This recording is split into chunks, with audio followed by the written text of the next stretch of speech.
সবাইকে ঈদের শুভেচ্ছা। ছুটির দিনে আপনাদের তো ছুটি নেই, আমাদেরও ছুটি নেই।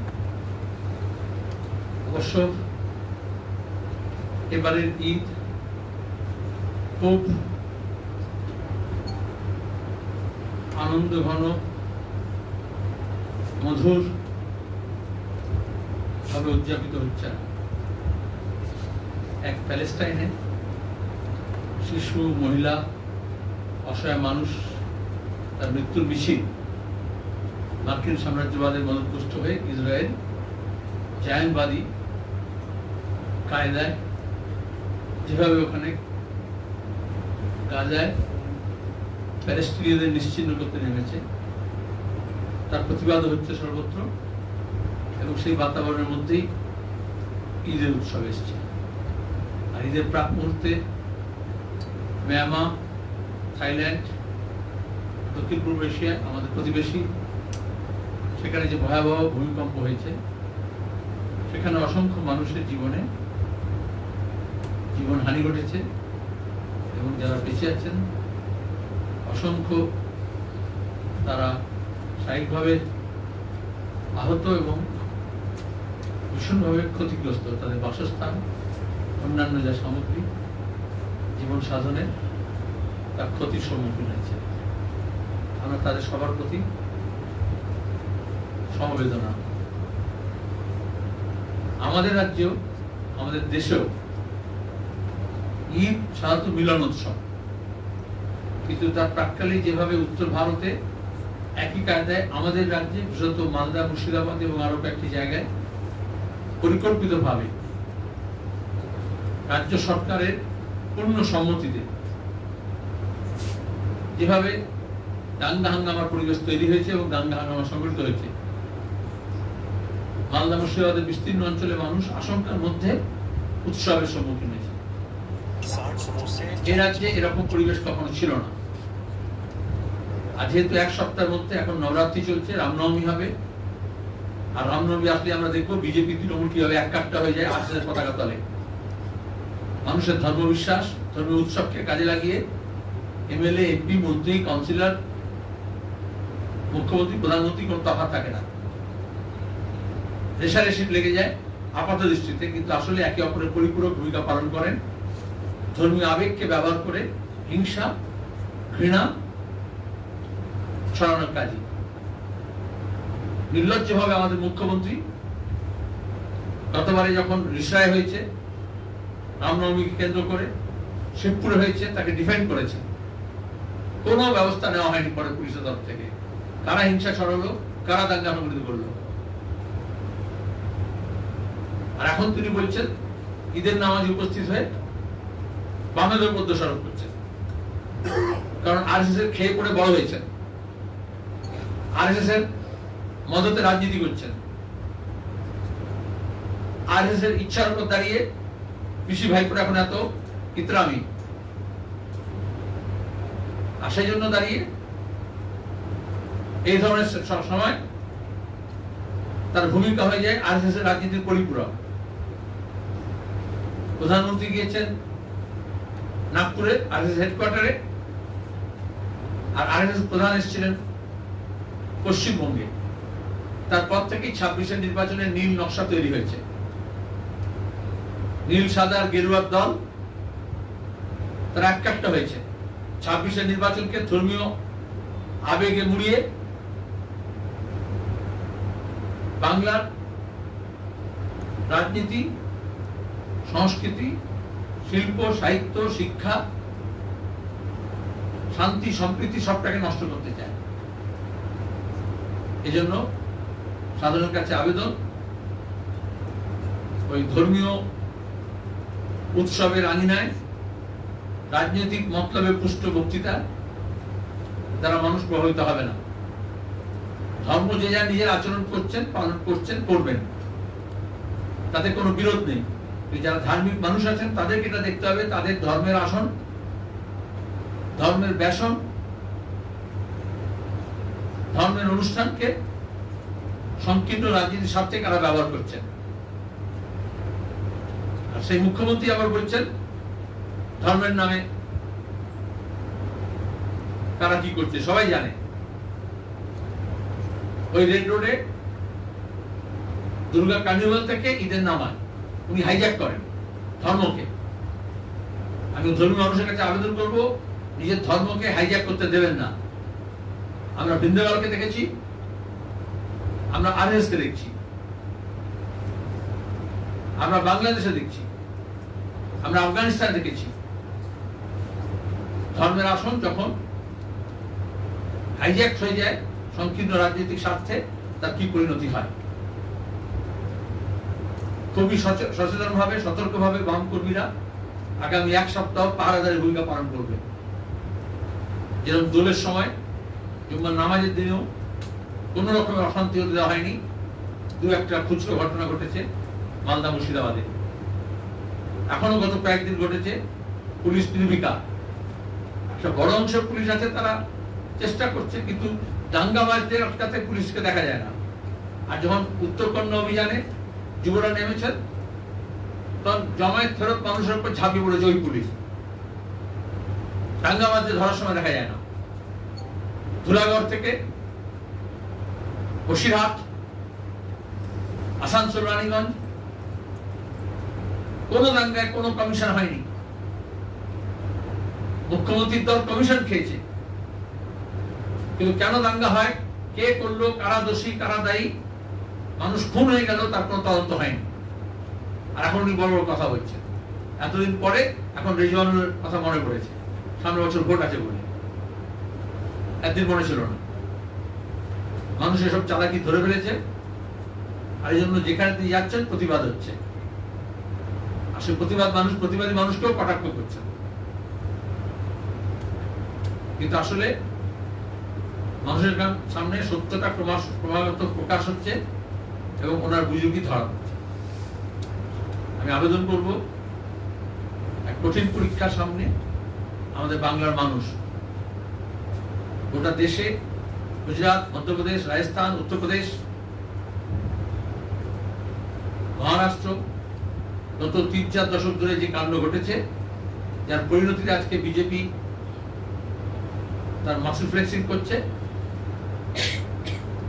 পশ্চিমবঙ্গে তৃণমূল সে সুযোগ করে দিয়েছে, খাল কেটে কুমিরার মতো করে। তা সত্ত্বেও মানুষের ফাঁদে পা দেবেন না, ঐক্যবদ্ধ থাকবেন। শান্তি এবং সম্প্রীতির জন্য সমস্ত দেশপ্রেমিক মানুষ যারা শান্তি ভালোবাসেন, সম্প্রীতি ভালোবাসেন, মানুষকে ভালোবাসেন, তারা এই দানবীয় সাম্প্রদায়িক দম্ভের আস্ফালনের বিরুদ্ধে ঐক্যবদ্ধ থাকবেন। এবং বাম কর্মীরা সতর্ক থাকবে। আগামী এক সপ্তাহ ধরে তারা শিবির করবে, পথসভা করবে, বিভিন্ন জায়গায় গিয়ে সভা করবে, মানুষকে ঐক্যবদ্ধ থাকার আবেদন জানাবে এবং তারা সামনে বুক আগলে থাকবে। এই বাংলাকে আমরা সাম্প্রদায়িক শক্তির লীলাক্ষেত্র হতে দেব না।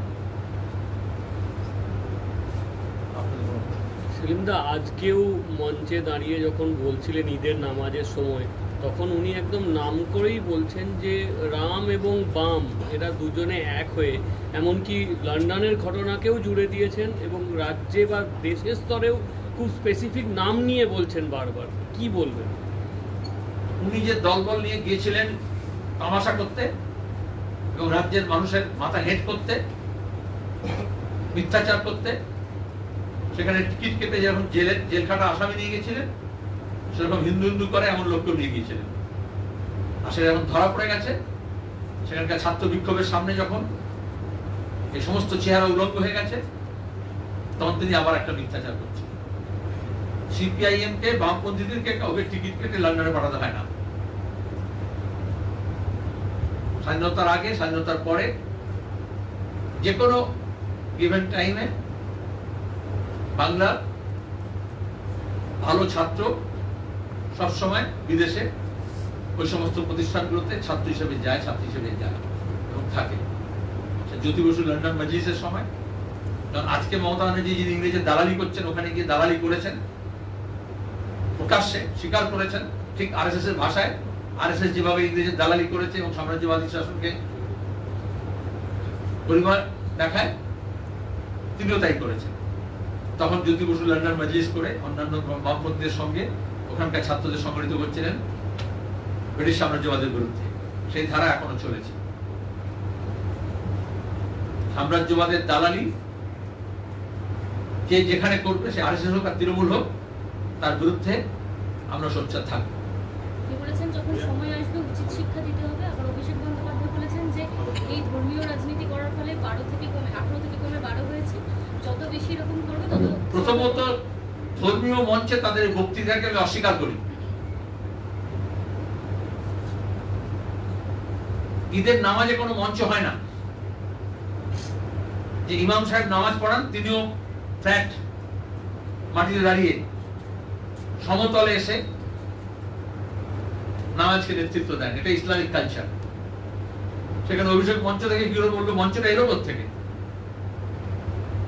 এত হিম্মত নেই তাদের নিজস্ব রাজনৈতিক মঞ্চ সাজিয়ে রাজনৈতিক বক্তৃতা করুন।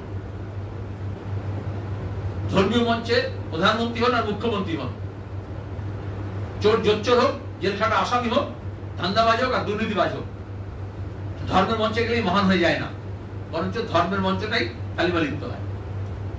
ममता बनर्जी ने आज कहा है कि जिस तरह से 34 साल यहाँ पे धर्म का, यहाँ पे हिंसा करके सीपीएम करती थी राजनीति, और अब गिरुआ और ये लाल एक साथ में हिंसा कर रहे हैं, बंगाल में हिंसा फैलाने की कोशिश कर रहे हैं, ये कतई बर्दाश्त नहीं होगा। यानी दोनों लोग मिल के पश्चिम बंगाल में हिंसा फैला रहे हैं, जगह जगह दंगे हो रहे हैं। इन सब चीजों को टीएमसी पार्टी कतई बर्दाश्त नहीं करेगी, और यदि ऐसा कुछ होता है तो ममता बनर्जी उनके साथ में खड़ी है और बाकायदा कोई इस पे ध्यान न दे।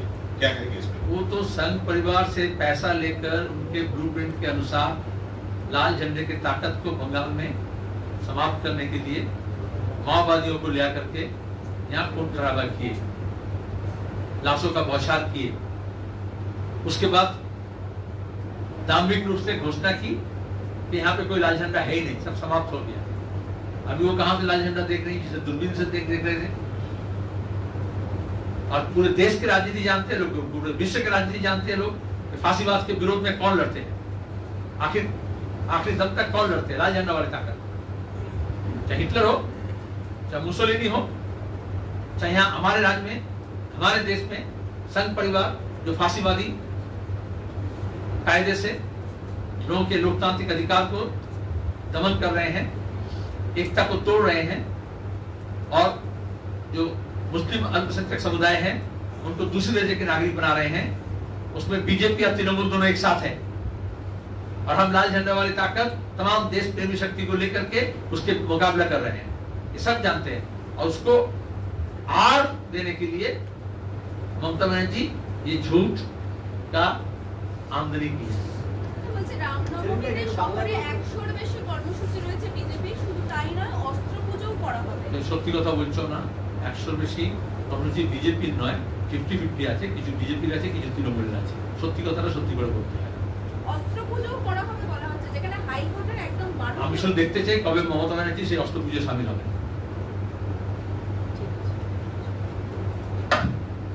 মমতা বন্দ্যোপাধ্যায় বলছেন যে আমরা ডিভাইড অ্যান্ড রুল মানবো না এবং লাল আর গেরুয়া এক হয়ে গেছে। আমি প্রশ্নের উত্তর ইতিমধ্যে দিয়েছি হিন্দিতে, সবাই দেখছে। উত্তরপ্রদেশে কোথায় তৃণমূল আছে? আর তৃণমূল গিয়েছিল যখন লোকসভা ভোটে দাঁড়াতে মমতার বিরুদ্ধে, কার স্বার্থে গিয়েছিল সবাই জানে, আর এখন নেই কেন? যেখানে যা শক্তি আছে লাল ঝান্ডা তাই নিয়ে আমরা মোকাবিলা করছি, ওটা দেশব্যাপী। আগামী পরশু থেকে আমাদের পার্টি কংগ্রেস আছে, সেখানে আলোচনা করবো আমরা এই ফাঁসিবাদী শক্তির বিরুদ্ধে কিভাবে লড়াই হয়। সেখানে মমতা ব্যানার্জি কোথায়, তার ভূমিকা কি? বরঞ্চ ইন্ডিয়া ব্লক হিসেবে যখন সবাই মিলে বিজেপির বিরুদ্ধে একটা করার চেষ্টা করেছে, তখন তিনি পেছন থেকে ছুরি মারার চেষ্টা করেছেন, ঐক্যকে ভাঙার চেষ্টা করেছেন। এখনো সে কাজ করছেন। আর তেল জলে কখনো মিশ খায় না। সবাই জানে তৃণমূল জন্মলগ্ন থেকে বিজেপির সঙ্গে আছে, বিজেপি করে আছে। আরএসএস তারা বারবার বলেছেন আজকের মমতা হতেন না যদি আরএসএস না থাকতো। সোমনাথ চ্যাটার্জিকে হারিয়ে এমপি হওয়ার থেকে, রাজ্যের মুখ্যমন্ত্রী হওয়ার থেকে এখনো দাঁড়িয়ে উনি যে সমস্ত পুঁজিপতিদের কোলে দুলছেন, তারা সব আরএসএস এর ইশারায় করছে। রামনবমী করতে নামছে গতকাল শওকত মোল্লা, আজকে সায়ন্তিকা, দুজনেই বলেছেন যে আমরা রামনবমী করবো, শোভাযাত্রা হবে, আমাদের বিধানসভায় গেছে। রামনবমীটা তো বিজেপি আর তৃণমূলের যৌথ প্রয়াস। ডিভাইডেড রুলের কথা বলছেন কে? মমতা ব্যানার্জি। উনি 2021 নির্বাচনের আগে জয় শ্রীরাম স্লোগানকে নিয়ে এইভাবে কন্ট্রোভার্সিয়াল করেছিলেন যাতে বিজেপি মাইলেজ পায়।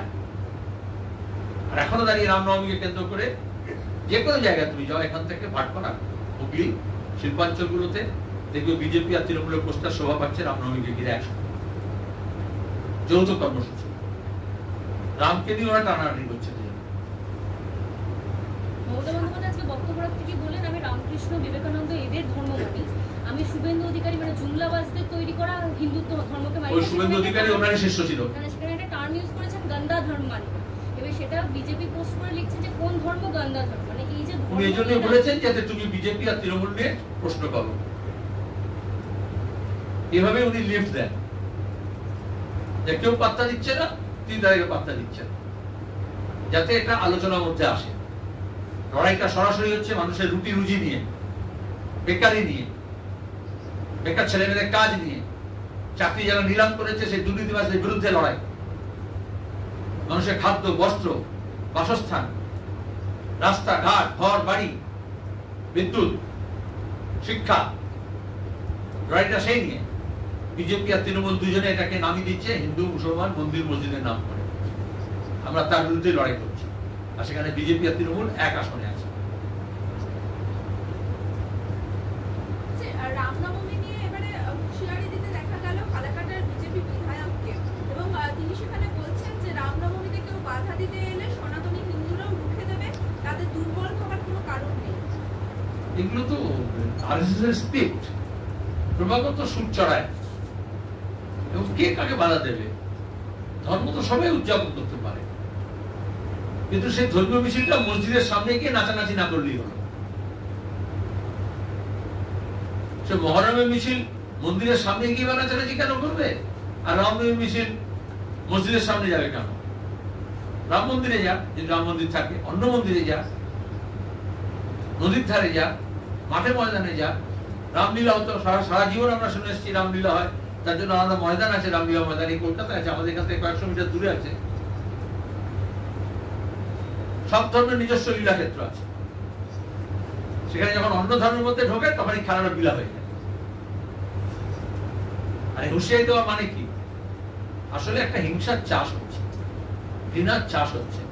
সেটা বিজেপি বিধায়ক, তৃণমূল বিধায়ক করে কোনো তফাৎ নেই, যে যেখানে বাজার গরম করতে পারে। এপ্রিল থেকে 748টি অপরিহার্য ওষুধের দাম বাড়ালো কেন্দ্র। একদিকে ভেজাল ওষুধ, নিম্নমানের ওষুধ, আর অন্যদিকে ইলেকট্রাল বন্ডে বিজেপি আর তৃণমূলের ঘরে ওষুধ কোম্পানিগুলো কোটি কোটি টাকা। আর তার পরিণামে হচ্ছে ওষুধের দাম বাড়ছে, নির্লজ্জভাবে বাড়াচ্ছে, তার উপর জিএসটি চাপাচ্ছে।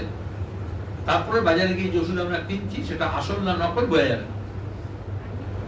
কেন্দ্র এবং রাজ্য সরকার মিলে এই সমস্ত ওষুধ কোম্পানিগুলোকে ছাড়পত্র দেয়, আর সেখানে বিজেপি আর তৃণমূল এক জায়গায়। আর ওইটা নিয়ে যাতে কথা না হয় সেই জন্য এরা এই রামনবমী নিয়ে হুজুগ তৈরি করে। কলকাতা শহরের একাধিক জায়গা থেকে একের পর এক অস্ত্র উদ্ধার হচ্ছে, সেক্ষেত্রে কলকাতাকে কি হটস্পট হিসেবে ব্যবহার করা উচিত? যারা অস্ত্রের ঝঞ্ঝানি করছে পুলিশ তাদের বিরুদ্ধে ব্যবস্থা নিচ্ছে না কেন? অস্ত্র উদ্ধার হচ্ছে কি করে? মমতা ব্যানার্জি 2011-তে, তোমাদের একটু বয়স কম, যারা একটু বেশি বয়স আছে জিজ্ঞেস করবে, 11-তে এসে নাটক করে টেলিভিশন ক্যামেরা নিয়ে তিনি সব অস্ত্র উদ্ধারে নেমেছিলেন। তারপর খান্তি দিয়েছিলেন যে সব অস্ত্র উদ্ধার হয়ে গেছে, তার এখন অস্ত্র আসছে কোথেকে? বকটুইতে তৃণমূলকে খুন করার পরে, পুড়িয়ে মারার পরে তিনি ডিজি পুলিশকে বলেছিলেন সব বেআইনি অস্ত্র উদ্ধার করতে। তাহলে পুলিশে বেআইনি অস্ত্র উদ্ধার করেনি কেন? আর এখন তো বেআইনি অস্ত্র শুধু উদ্ধার হচ্ছে না, বেআইনি অস্ত্রের কারখানা উদ্ধার হচ্ছে। আর এই রামনবমীকে কেন্দ্র করে আমরা দেখছি বিজেপি নেতারা অস্ত্র দেখাচ্ছেন, অস্ত্রের ঝঞ্ঝানি করছেন। পুলিশ কটার বিরুদ্ধে ব্যবস্থা নিয়েছে, কাকে ধরেছে? বেআইনি অস্ত্র হোক, একটা অস্ত্র নিয়ে তৃণমূলকে খুন করুক, আর বিজেপির লোকজন অস্ত্র নিয়ে ছবি তুলে বিখ্যাত হওয়ার চেষ্টা করুক। পুলিশ কার বিরুদ্ধে ব্যবস্থা নিচ্ছে? আমরা বলছি উপযুক্ত পুলিশি ব্যবস্থা নিতে হবে প্রত্যেকটি ক্ষেত্রে।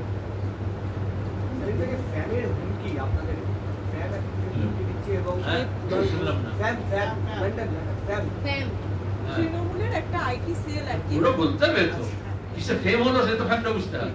তৃণমূল সমর্থকদের ফুল ফর্মটা কি আমি জিজ্ঞেস ফিয়ারলেস AITC মেম্বার্স। হ্যাঁ, তাই তো নাম দিয়ে তো বোঝা যায়। তারা যে পোস্ট প্রথমত টিএমসিটা এআইটিসি কি হলো, কারণ আমি বলেছিলাম এটিএমসি হচ্ছে এনিটাইম মানি কোম্পানি, কারণ এনিটাইম মানি কোম্পানি হলে অনেক রকম ফেয়ারলেস চোর জড়ো হয়ে যায়, পুলিশ যাদের বিরুদ্ধে কোনো ব্যবস্থা নেয় না, সিবিআই নেয় না, জনৈক অভিযোগ করে। সুতরাং কয়লা পাচারের টাকা, গরু পাচারের টাকা, শিক্ষক নিয়োগের দুর্নীতির টাকা নিয়ে এরকম অনেক ফ্যান জোগাড় হয়েছে। এগুলো ভাতের ফ্যানের থেকে অধম, ভাতের ফ্যানে তাও কিছুটা পুষ্টি থাকে। ওদের ওরা নীতি সঞ্চার করার জন্য এসব গেস্টাপো বাহিনী তৈরি হয়, এইগুলোকে ফ্যাসিস্টের সময় বলা হয় গেস্টাপো বাহিনী। এদের যে পোস্ট, এটা একটা পোস্ট করেছে, পোস্টে লিখেছে যে সুবিরালকে মারবেন না, সুজন সেলিমকে ছাড়বেন না। ওদের ভাষা দেখলেই তো বোঝা যাচ্ছে, কিন্তু তোমরা থেকে বিখ্যাত করছো কেন? পয়সা দিয়ে বিজ্ঞাপন দেওয়ার কথা ওদের, তোমাদের বিনা পয়সা কেন বিজ্ঞাপন দিচ্ছ তোমরা? লোকে কুকুর বিড়ালের দিকে তাকায়, আদর করে, এদের দিকে ঝাঁটানিও তারা করবে না। রাষ্ট্রপতি শাসন প্রসঙ্গে মুখ্যমন্ত্রী বলেছেন যে এখানে দাঙ্গা সৃষ্টি করার, মানে সাম্প্রদায়িক দাঙ্গা হয়েছে বিভিন্ন জায়গায়, এইসব আগেটা সম্পূর্ণ করতে পারো। এরকম নকল নামে বলে কেন? এই সংস্থাকে টিএমসি নিজের নামে বলুক। তৃণমূলে এতগুলো সংগঠন আছে, চ্যালেঞ্জ সেলিম সুজনকে মারার জন্য আহ্বান জানান তৃণমূলের অফিসিয়াল পেজ থেকে, অফিসিয়াল দল বা তার সাঙ্গপাঙ্গ বা সন্ডামার্কা যা আছে তাদের দিয়ে বলা। ওরকম শিকড়িদারদের কেন করে? এগুলো তো সব বেআইনি, বিদেশি টাকায়, বিদেশি অ্যাড্রেস থেকে, আরএসএস কাছ থেকে শিখেছে। এরকম অসংখ্য পেজ তৈরি হয়, দেখা যাবে কোনটা দুবাই থেকে, কোনটা সিঙ্গাপুর থেকে, কোনটা পাকিস্তান থেকে, নানা রকম কোম্পানির এজেন্ট হিসেবে তারা কাজ করে। পরিষ্কার কথা, যদি সুজন সেলিম বা সিপিএম সম্পর্কে কিছু বলতে হয়, ঝেড়ে কাশুন, স্পষ্ট নিজের পাতাকে বলুন। আজকে মুখ্যমন্ত্রী রাষ্ট্রপতি শাসন সম্বন্ধে বলেছেন যে এখানে সাম্প্রদায়িক দাঙ্গা হয়েছে, এইসব বলে রাষ্ট্রপতি শাসন প্রয়োজন বলে দাবি করছে বিজেপি।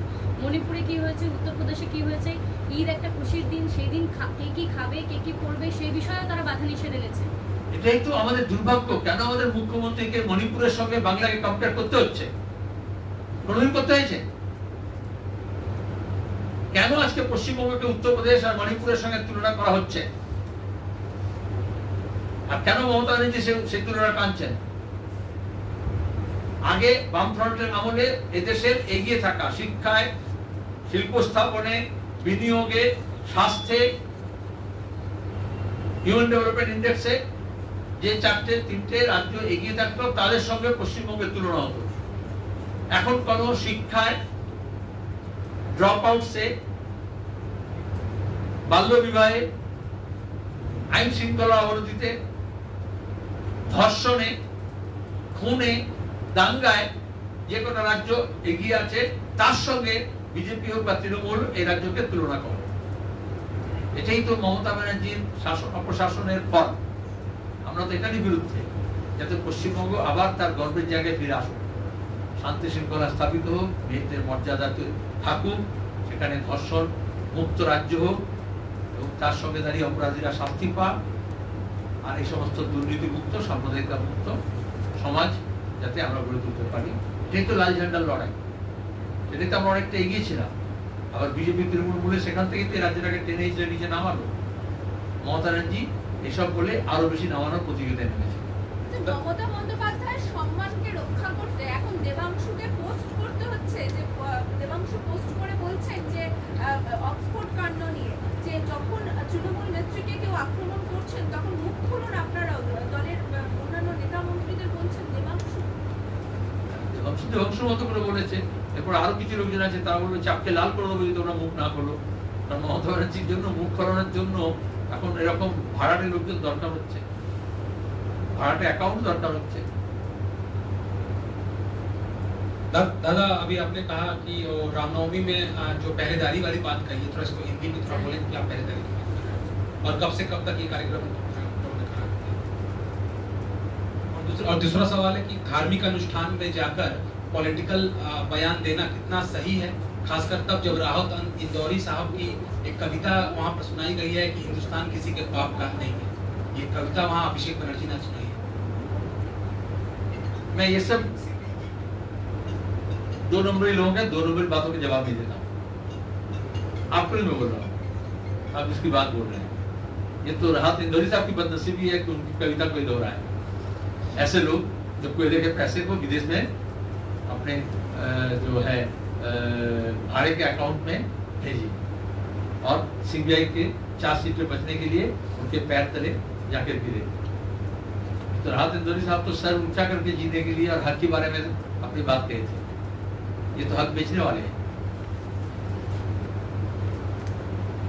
लेकिन उनकी इसी कविता में था कि अगर आग लगेगी तो सबके घर जलेगी, मोहल्ले में सिर्फ एक का घर नहीं।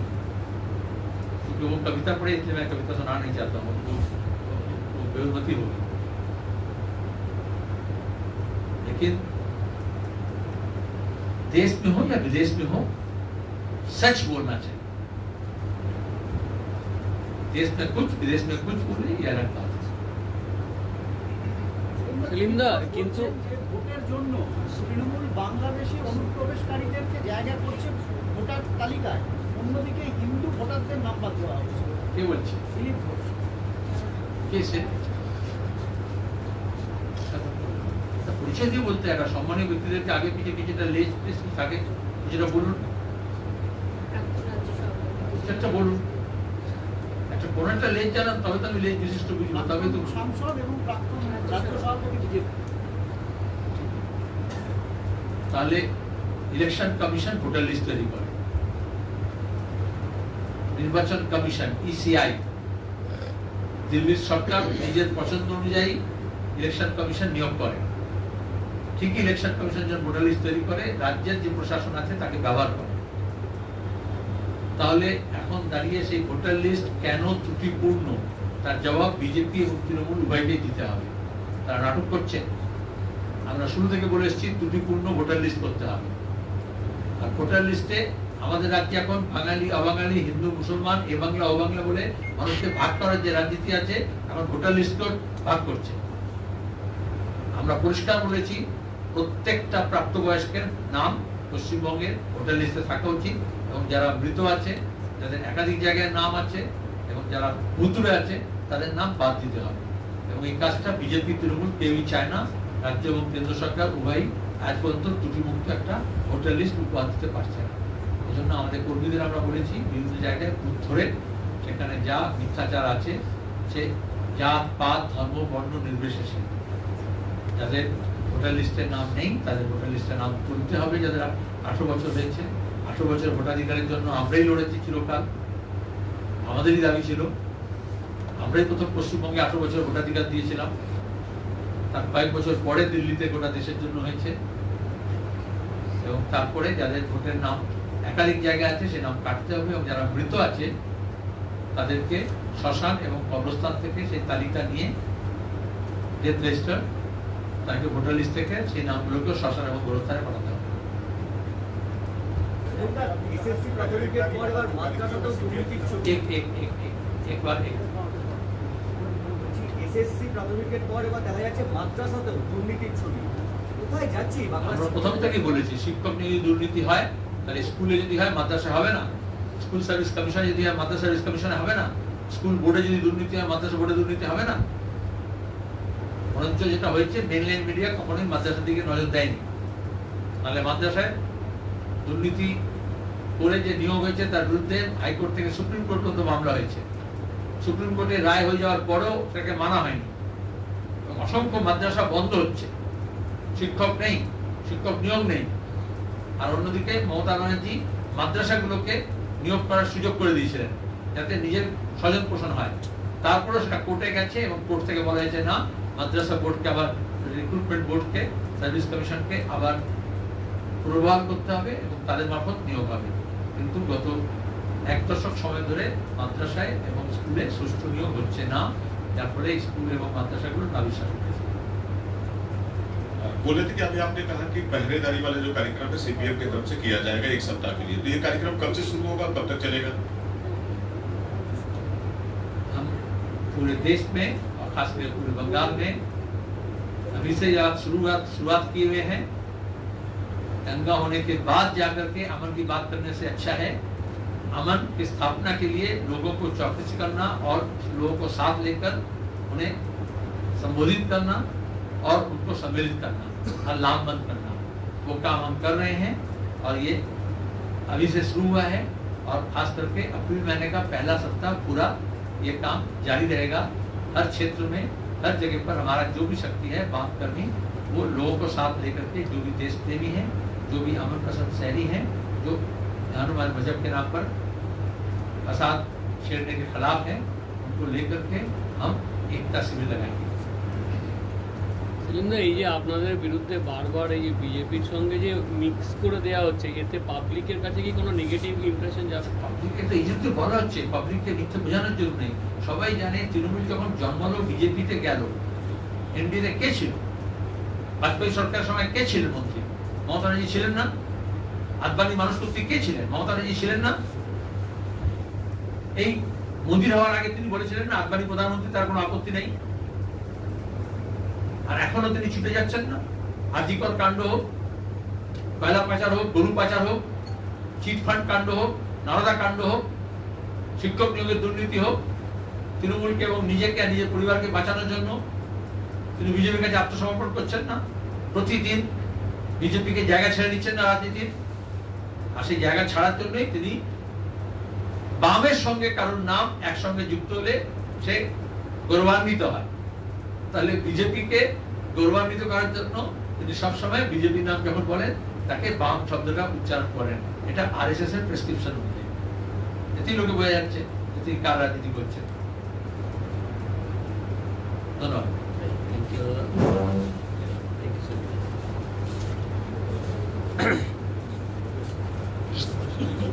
Thank you.